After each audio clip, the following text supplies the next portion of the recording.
For sale at Boyd's Brass is this Holton Geyer horn. This is a Holton LBH190.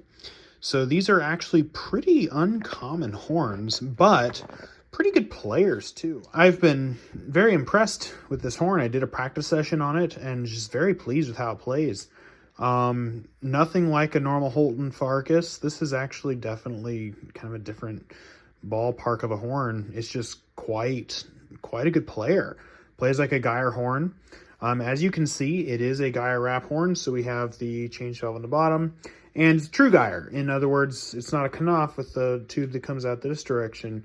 It goes straight in line with the valves here, and so that's pretty cool. This horn is in good playing condition. It's been used quite a bit. You can see the lacquer's pretty worn.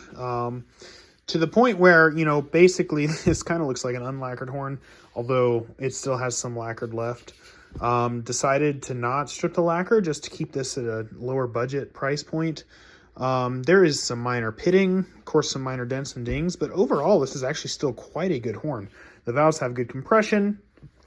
The horn's been cleaned, inspected, the valves aligned, just everything done here in my shop, and it's great. It's really solid. It's got life left in it, and it's going to serve somebody very well, but isn't going to be a very expensive. So if you're looking for a Geyer horn but don't have a ton of money yet but want to check this one out, I think it's definitely worth looking at. Just some notes. So the former owner of this horn, before I bought it, he did some self-repair work.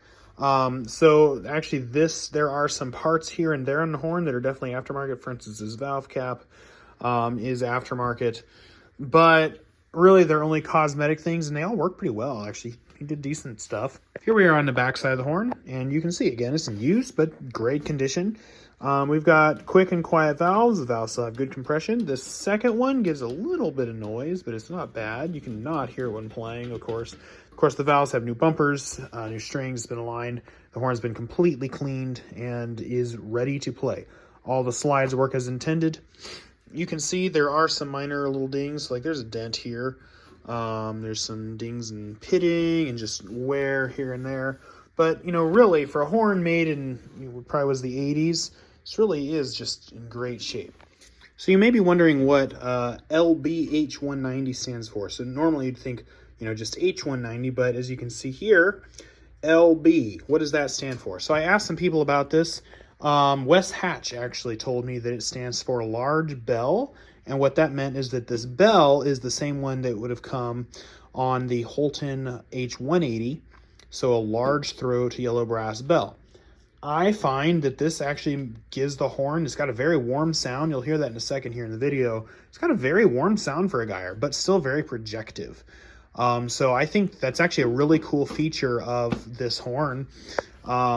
So LBH190, you know, maybe just a normal H190, I'm going to just take a guess, would have had a medium throat bell, maybe from the 178.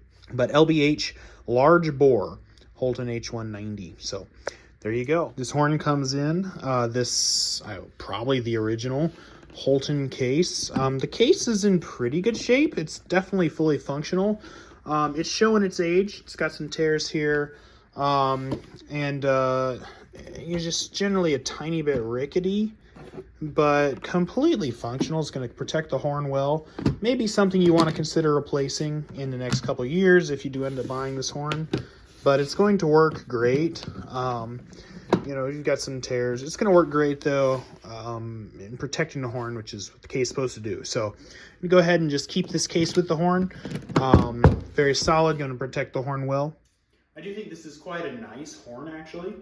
I think this will serve somebody very well, especially if you're wanting a Geyer style horn that is in a lower price point.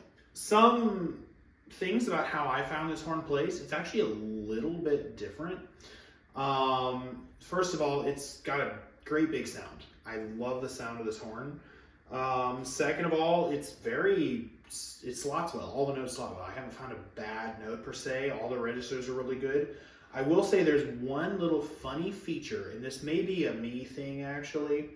I tend to like to use B flat horn a lot. This horn doesn't really like to use B flat horn in the normal middle register of the horn.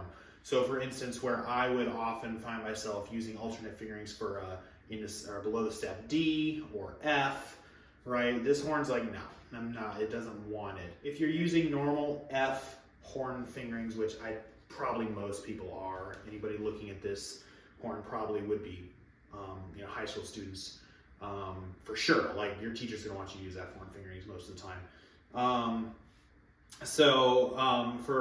This is maybe not a matter of concern, but you should know about it. I would recommend this horn in particular to students. Maybe you're on a tighter budget, but want a great player.